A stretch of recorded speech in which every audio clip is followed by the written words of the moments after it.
Good morning, you guys. It is I, Becca Lori Hector, here with Growing Gratitude. Growing Gratitude is the attempt that I am making in my life to weekly, on a very public basis, talk about the things in my life that I'm really grateful for, despite the kind of week that I've had. And then my hope is that if you guys join me on a weekly basis, you will create more gratitude in your life, which is exciting. So here I am, Sunday hair, don't care, in my huggle, hanging out with you guys. Oh, did you hear that? That was lovely. That was our cats fighting, knocking things down while I'm live. Can't help that. Anyway, so yeah, I'm here in my huggle and all of that fun stuff. We're going to do some gratitude, but let's do a little catch up first. I want to catch you guys up on what's going on. So this week was our first week back in the food truck. It was fun. We had a really actually good week money wise. I mean, we came back and I thought maybe we'd have a hit, or maybe we wouldn't make as much because Antonio, or what we usually make, because Antonio is, cooking with one hand and I'm doing things I don't usually do and that whole deal, right? Morning, Morgan. Morning, Joe. So we were out this week and we had a really good week. Good reception from our community. Everybody checking in on Antonio, making sure he's okay. And that was all fine and well. Good morning, Bill. Happy Valentine's Day to you too. It is, so we've been going to a clinic because, as I've explained to you guys, we don't have all that much money and that kind of thing. And so health insurance is something that it's a luxury that we don't have. So he went back down to the clinic on Wednesday to have them re-x-ray him, just see how things were going along. And of course, the good news was stolen. Yeah. So they x-rayed his finger, and because the bones aren't, when they're in the splint, the two bones aren't touching each other, the two pieces of bone aren't touching each other, so they can't heal back together. So guess what? They reneged this no surgery. Yeah, they did.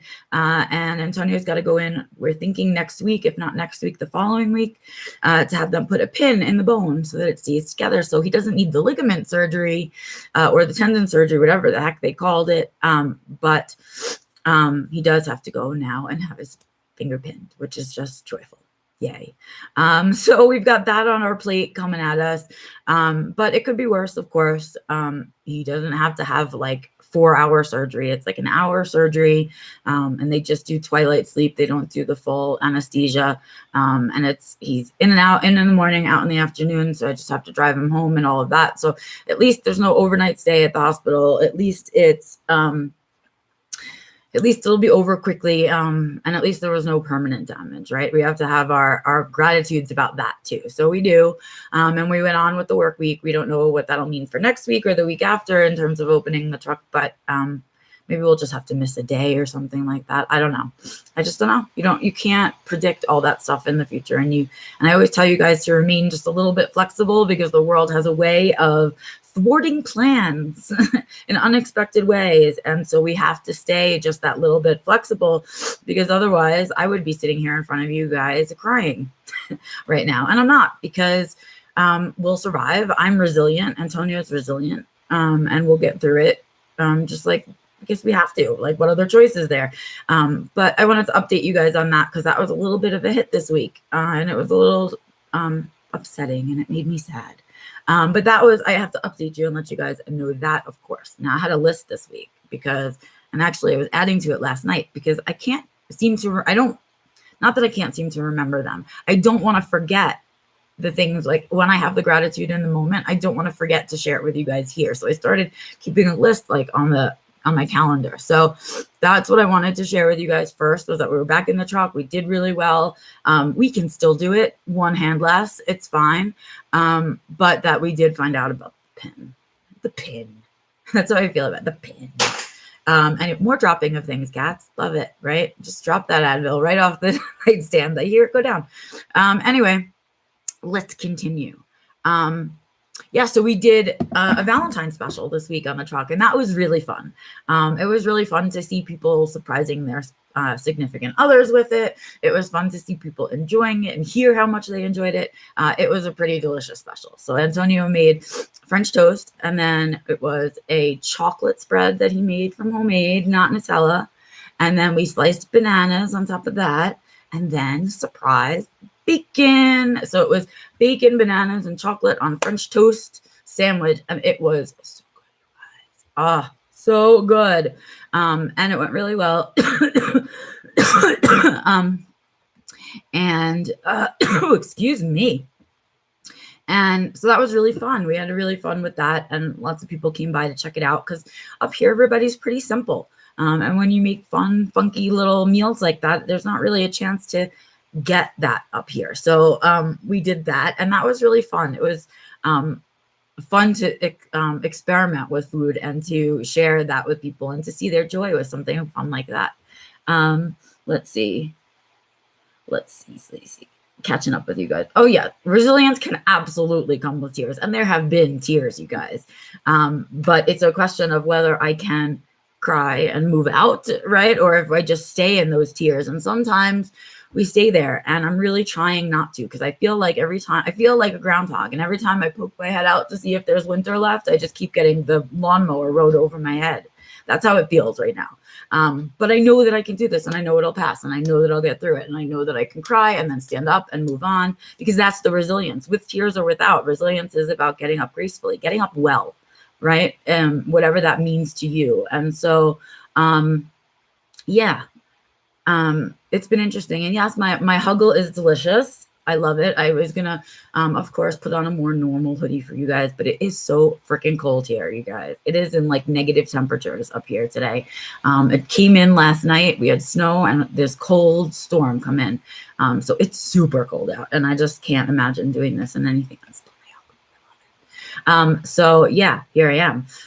Yeah. And so the food truck went well. The Sammys were yum. We had, a good couple of days on that. And we, have also decided to change our hours because we were going in to open at 8, but nobody was coming between 8 and 9. So we've decided to open at 9, which actually feels physically better for me and mentally better for me. Not because of the number, but because when you are getting up to get ready to leave the house by 7:30, now you have sunlight when you're leaving the house. And there's something about being awake with the sun instead of being awake in the dark that feels better to me.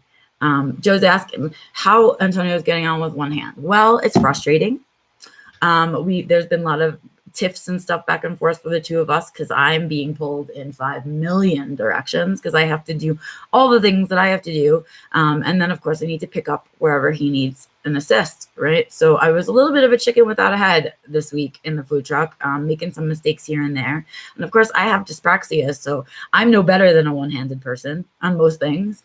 And so that was interesting. It's been interesting, him having to ask me for help with tasks that I usually ask him for help with, because he doesn't have dyspraxia and he's much better with his hands than I am. And so it's been interesting. It's been exhausting and frustrating for both of us. He doesn't like feeling like he can't do things, and I am overwhelmed. So it's been a little bit of that, but we did it, and he did it. There were multiple occasions of banging the finger and hitting the finger, not intentionally. That was painful and stuff. And the first day, it got really swollen, and I was worried we weren't going to be able to go back the next day, but it looked better in the morning, and he pushed through. So he's a trooper, man. He's a trooper. Me too. I couldn't handle it if my partner was a baby. I couldn't handle it, or pussy. That's the word I really want to say. He was like a baby pussy about all of his injuries and all of that stuff. We wouldn't be together. I can't handle that. Like, no. It's an emergency. You hurt yourself. Take care of it. Let's not be a big baby about the whole thing. And so that's how I am about it. And I handle it that way. And I don't really know I don't think there is a better way to handle it. And so I'm not keen on changing the way that I handle emergencies. So I wouldn't have done well if I had somebody with me in a partnership that couldn't push through. But he can. He's a man. He did it. So yeah.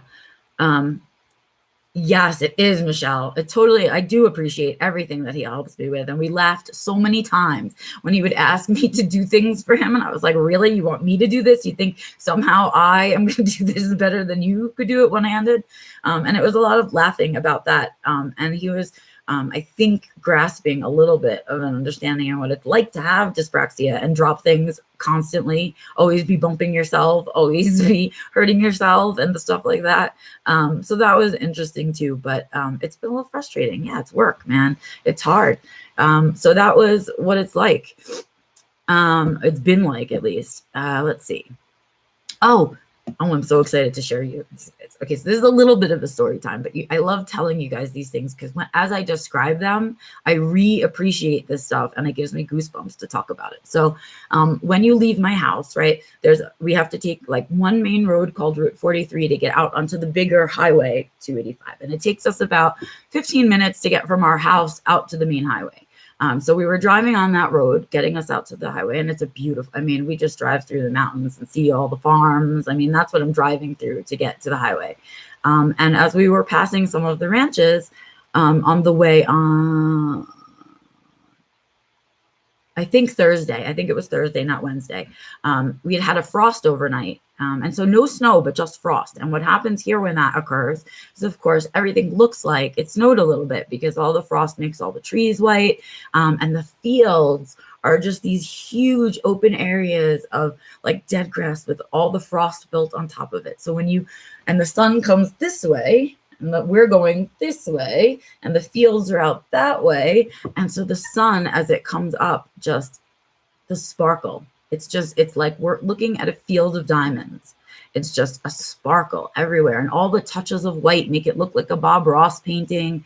And then the clouds hang low in the morning, so they create another visual. Man, the visual stim of the frost this week was unreal. It was on our car that I took a picture of. I don't know if you'll be able to see it though, but I'm probably going to use it for memes, and I'll share it with you in some other way. But we had frost on the car windows, and they had made like individual. Why is my? Oh, well, that would be helpful. It looks like this on the windows. You see all the different little flakes and everything. So I can't wait to make fun with those pictures because to see the individual little ice structures is so beautiful to me. And so it was gorgeous. And while we were having this cold weather come in, we started watching the cows and how they kind of react to that. So I'm going to also give a gratitude. So gratitude for that frost, for Mother Nature, for providing just like these little beautiful nuggets in the morning. I mean, gorgeous, just gorgeous. It really is. I don't know what else to say. And so for that, I was real grateful to have that really beautiful visual stim in the first thing in the morning. Just so great. Hard to not pull over and want to take a picture kind of thing. But it was really, really beautiful. And the next gratitude goes out to the damn cows on the ranches. Cow lessons. That's what I am giving gratitude for, cow lessons. So here's the deal, you guys. So cows function in a herd. Yay. But I didn't realize what that meant other than standing together until I started watching them this week. So here's the deal. The cows are brilliant, first of all. When it's cold and windy, especially, or there's weather coming in, they, as a herd, move towards the mountains for the warmth to get out of the wind. So as a herd, they cluster first, and then they move towards the mountain, right? And when they sleep in this cold, they all stack themselves as a herd, as close together as a group and down low, and they create this warmth for themselves from each other. And then I noticed that they're not early birds, cows. Here's the other thing. Cows wake with the sun, man. If it's a cloudy day, they're still sleeping. I've driven by, or Antonio and I have driven by to go to the food truck, and we have been awake before the cows. So cow lessons to me are so smart, right? They've figured out all of these different ways to protect themselves and to keep warm by working as a group. Right. And that's not to say they all get along, because I've seen cow fights too, and I've seen cows annoyed at each other. But the cow lessons, the movement of the herd, and the way that it's not a rush movement, right? It's not, oh my God, we're so cold, run, like that. It's like let's gather our warmth. Okay, we're all together, and now we're going to move towards the mountain. And I just feel like what a healthy way to function as a group, right? It's not a rush. It's not a race. It's like, hey, Bob. Yeah, Mary, what's up? I think it's a little cold. Should we just I'm feeling a little chill. Can we snuggle a little bit? And they all just, it's like that. And I just think, what a great lesson. What a smart lesson. What are the things that you need a group to do them better or well? And what are the things you don't need a group for? Well, warmth, love, connection, right? That's why we need groups. And it made me think of us, you guys. So Cal lessons for the SDLers. I just feel like that's what we do. We go into our little group to stay warm. We go into our little closed Facebook group and we stay warm, and we get ourselves together, and we sleep in our group, and we hide next to the mountain in our group, in our little self-defined living group. And then we go out in our separate ways and we do the things we need to do as individuals. But when we need the warmth and we need the camaraderie and we need the comfort of community, there we go into our little group of cows. So to my fellow cows, cow lessons are important, and we're doing it the right way. I mean, they've been doing it for decades and they're outside. So we got it. We learned the cow lesson. Our little group is, I don't know, our little group is a bunch of cows. We're a little herd of cows, keeping warm and not rushing anywhere, just keeping each other, yes, moving, Bill. Absolutely, we are. And that made me think of you guys. And so I feel like cow lessons are important for us. So yeah, you guys, moo to you. I say moo to you. I had to share that with you because it was a really important thing that I sort of observed this week. Let's see, what else have I got for you? I know there's more. Oh, good. Okay, here we are. So today is Valentine's Day, as Bill has reminded us. And Joe, I saw your post this morning. I will answer you, I promise. Yeah, Valentine's Day to me, to Antonio, is just another day for us. I, again, feel like it's, at least here in America, it's another holiday that is for capitalism. It's for making money. Which Antonio and I participated in, frankly. We made our little chocolate Valentine's Day special. You know, we did our own thing. But I'm not somebody who's big on presents. They make me uncomfortable. I'm not somebody who needs to go out and spend money to eat out in a restaurant necessarily, especially not now, right? And so again, it brings me back to that thought process of, do I want to be loved because the calendar is reminding someone that it's a day that they should say they love me? Or do I want to be loved more days out of the year than just that one year, and told that more days out of the year? And I'll tell you, it means more to me to receive a gift on a non-holiday, non-birthday for no reason whatsoever. It means more to me for that than to receive gifts on particular holidays. That doesn't mean that's the only way to be. You get to be a holiday person if you're a holiday person. Lots of people enjoy the fun of it. They enjoy wearing red. They enjoy buying chocolate and flour. They enjoy it, right? Or whatever the holiday is. And that's great. And if you enjoy it, by all means, celebrate it. But for me, it just doesn't work. It doesn't compute for me or mean enough to me for me to pay attention to it, I guess. So being that it's Valentine's Day, and I love you guys very much, I will share my happy I love yous to all of you guys. But I feel like I say I love you to you all the time. And I want that to be the case, to not just be saying I love you on Valentine's Day to you guys, but to be appreciating your existence on more days of the year. So that's what Valentine's Day means to me. It's another reminder that I need to say I love you more often, and not on days that someone reminds me to, right? That's what it does for me. That being the case, when I was making my appointment for my tattoo, Sunday is a great day. Sundays and Mondays are good days for me to do haircuts, doctor's office, right? To go get anything I need to do for myself. Because those are the 2 days that Monday I leave for writing and Sunday I have nothing. Those are the 2 days that I have available to me. So I had said, these are the best days of the week for me. Of course, I can move my schedule around if I need to. But if you have anything on Sundays or Mondays in the next couple of months, I would love that. So she came back with me. And of course, the first Sunday she had available was today, Valentine's Day. And so, of course, I checked in with Antonio just to make sure he didn't care that that's what we spent our Sunday doing. And he didn't. And again, you guys, I know I talk about having the financial structure right now and having the issues, and it does feel like I've been having this conflict. It does feel like, why am I going to spend the money on a tattoo when we don't really have all that much income coming in? And should I be saving that money? And I've decided to go through with it for 2 reasons. First of all, I already put a deposit down before this thing happened to Antonio's finger. So before we knew that the income was going to get all interrupted. So I already have an investment into it. And the other thing is, I didn't get my birthday tattoo last year because it was COVID and nothing was open.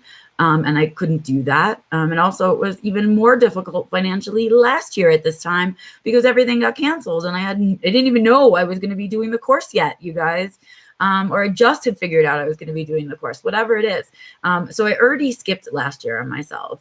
And this is when we have to start making the difference in our priorities between self-care and being a responsible adult, right? Because if we don't build ourselves back up with self-care, we don't have the energy to move forward, right? And do things as an adult and do our adult responsibilities. So we need to do that self-care in there in order to be able to continue and to be able to sustain making adult decisions. So I did some thinking and I was like, other than recoloring my hair, when was the last time that I did something out of the norm for myself, right?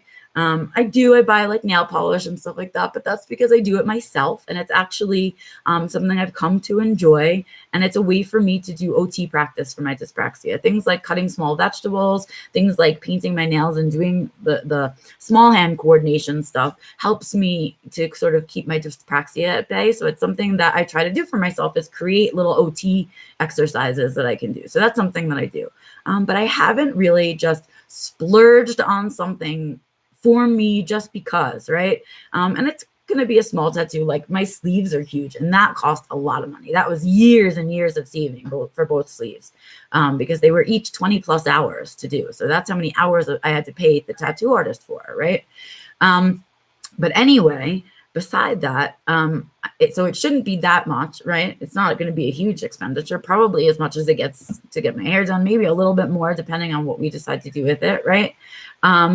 And so that's been kind of a discussion in my head and a discussion I had with Antonio, and I'm still feeling inside a little bit guilty about going forward with it. But I also want to take the risk because I know I need it for myself. I know I need to do these things that I look forward to for myself. I have to do some of them or I will be sad and depressed and not able to push through to be resilient, to go out and to make the money, right? And so it's balance, that creating that balance and making those choices. And so what I've decided is that I don't need any clothes coming up. I just recently had my hair cut and colored. There's nothing coming up that I'm thinking that I need to spend some money on. So what I've decided is I'm just not gonna. I'm gonna take this money and I'm gonna use it for what I intended it, what I saved it for, and all of that stuff. My cats are like really bad this morning. Do you hear them? Kitty. Psst. Anyway, so yeah, so I've decided to go with it. And I know that I have plenty of summer clothes and I have plenty of fall clothes and I don't need to buy that stuff coming up. I can wear last year's clothes. I'll be just fine. I don't need to buy anything new. So that's kind of the decision that I made for myself. It's like, you know what, just really keep it tight around your other expenses and go ahead and do this for yourself. First of all, it's permanent. It's for the rest of my life. It's an investment in myself, right? And it's something that brings me joy. And we know how important bringing joy to ourselves is. And I especially need to infuse that joy for myself right now when things are feeling kind of shitty, just shitty, you guys. And so, yeah, I'm going to go for it. I don't want to tell you guys what I'm having in my tattoo. I don't want to tell you anything about it. I just want to surprise you with it. But I did get the drawing this week and I was like, oh my God, I'm so excited. So I'm really excited. But I did notice too that like, as I'm getting older, my skin is getting more sensitive. And I'm not able to handle pain as well. So I don't know, this might be one of my last tattoos ever, you guys. The one that I got here was like super, super painful, more painful than the other one that I've ever had. And I think it's because my skin is getting thinner, which is terrible and makes me old, but also a reality and I have to deal with it. So I'm excited to go and get this done and do something for myself. And I'm excited to share it with you guys because I've now been saving 2 years to do this for myself because I missed last year. So I've earned it and I'm going to go and enjoy it. And I am going to share it with you and not have guilt about it. I don't know if I told you what it was. I don't think so. I might have a really long time talk to you guys about what my idea was, but I'm so excited to show you the final product. I'm so excited. Okay. So that's what's happening for me today. So right now I am sitting in front of you guys in my huggle and my dirty hair. And I am going to then go have some breakfast, hang out with Antonio for a bit, take a shower and head down the mountain to go ahead and get my tattoo. I'm really excited for it. And I'm excited to share it with you guys, trying to decide if I want to share it on Tuesday on Being Becca, or if I want to wait till next Sunday to share with you guys. I'll think about it. I'll see how I feel. I'll probably have to share it with you on Tuesday. I'll be too excited. see what Michelle has to say. Sometimes what others think is an extravagance is smart spending, because otherwise the money might end up being spent on a therapist to recover from depression. Michelle, spot on, right? That's the whole point of self-care, is to keep us out of those holes. So when we do things for ourselves, to take care of ourselves, to make ourselves feel better, we splurge on ourselves a little bit, we treat ourselves to something, that's the stuff that keeps our mental health up here, so we don't sink into a low depression where we need to start going to therapy or maybe taking medication again or whatever it is for us, right? So that's brilliant, Michelle. That's exactly the way I want to explain it. It's to others, they will say, she's asking for money on Ko-Fi. She's telling us that they lost their income, all of this stuff, and then she's going to get a tattoo, and tattoos are expensive, and blah, blah, right? But what I'm doing is tightening the reins in other areas where I don't feel like I'll be missing it, right? Where I'll be sad, right? And I'm tightening up those things in response.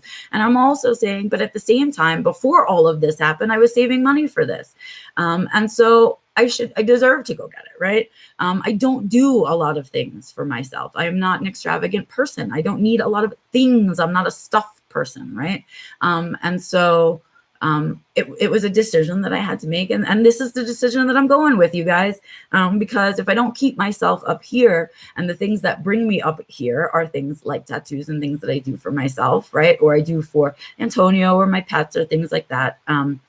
But you have to kind of force yourself to do those things for yourself. And so I have to remind myself that this is the way that I fill my cup, right? And I always say to you guys, you can't pour from an empty cup. You can't take care of anybody else if you're not taking care of yourself. And all of that is true. And so I need to live that example for you guys, and I need to fill my cup back up. So next week on Wednesday, I can start the course, right? Because how do I pass on the passion? How do I pass on the positivity? How do I pass on and pay forward all of the things that I've learned if I don't do them myself and show you that they work, right? So it's an investment in me. It's actually an investment in the course, if I think about it in bigger scale, right? It's an investment in you guys, right? Because if I can do this, if I can keep myself afloat and be resilient and push through all of this stuff, then I think I can show you guys that you can too. And I can show you that it's doable. Right? And some of us just need to see that somebody else did it first, right? And if we see that somebody else has done it, we know that it's possible. And that's all I'm trying to do with the course, with my work, with all of it. And so I think I'm in alignment. I kind of made that decision, that the decision to go and get a tattoo today and to stick with it is actually in alignment with all of my choices. It's actually in alignment with all the things I teach. It's actually in alignment with everything that I believe and know. And so, smart choice. Right? And so now you can see the decision-making process around it. You can see how I use my own tools to help make my own decisions. All right. I have been going on for way too long for a growing gratitude. It is already been a half an hour, but I had so much to share with you guys and things I wanted to talk about and stuff I've been thinking about. And I had some really good gratitudes for this week. So take them with you, right? Take the self-care lesson, take the cow lessons, by darn it, they were smart. And take the memory of sort of that Mother Nature can give you gifts in little ways all the time, right? And you just have to be looking. You have to just be looking and paying attention. And so that's what I've got for you guys today on Growing Gratitude. I am going to go eat my breakfast and have my coffee, check out how much snow we got, and then take a shower so I can go get my tattoo. I cannot wait to share it with you guys. I probably won't be able to not share it on Facebook. So if you follow me on there, you'll probably see it on there, on Instagram too. Shout out to Heather Reynolds, who is my tattoo artist today. My other one was done by Alicia, and she is fantastic. But I had such a hard time with the shop. It was a lot of fluorescent lights, and it was a lot of open space and a lot of noise. And so I went looking for an artist that could do the kind of tattoo that I was looking for, and also for a tattoo shop that I felt like would be more accessible to me, more accommodating to me, because all of that stuff is now bothering me because I'm old. Like regression, okay, whatever. I don't want to talk about it too much because that is going to be my topic for Tuesday for Being Becca. Regression with aging. That is what I want to talk about on Tuesday. And the toxic thing is still around. I am still getting people's input on how we can recognize toxic people. So not next week, the week after, we're going to come back to the toxic people discussion. Hello, camera. We're going to come back to the toxic people discussion and make our own list of the things that autistic people need to know about toxic people. So we'll get there. And on Tuesday, though, I want to talk about regression and aging and stuff because I've been thinking about it. Anyway, Thank you, Michelle. I do deserve this treat. I am. I have been stressed, and so I'm going to go take care of myself. I love you guys tons. Have an amazing Valentine's Day. Spend the day loving on you, because if you love on you and you care about you, you can share the extra with other people. So, Joe, that is my partial answer to you if you're listening. Spend some time on Joe today. That's the key, you guys. When the world throws us crap, we need to suck back, look at ourselves, and say, what do I need to do here first? So do that stuff. I love you guys so much. I am sending you the hugest, giantest virtual hug. I wish you were all inside my huddle with me, being cozy and warm right now, like a big old cow herd that we are. And I will see you guys out and about on the interwebs. I will be around. Of course, I'll be live here on Tuesday with Being Becca Live at 11 a.m. MST. And then, of course, I'll be back next Sunday with the next Growing Gratitude. In between, I am out and about, and you can always find me. Comment wherever you see the video. If you've got stuff to say, you can email me directly at info@beccalaurie.com, or head directly to my website, sign up for my free newsletter, and send me an email off the contact page. Yeah, we are less than a week away. It is Wednesday is Unit 1 for the next cohort, and we begin. I am so excited, you guys, super excited. I will see you on Tuesday. I will see you out and about, and I will, of course, see you in our closed Cal group later today. Bye, guys. I will see you soon. Have a good one. Don't forget to get out there and take care of yourself. Create joy, share joy, and seek joy, and all of the good things that I always tell you to do. I love you. Have a good Valentine's Day. Bye.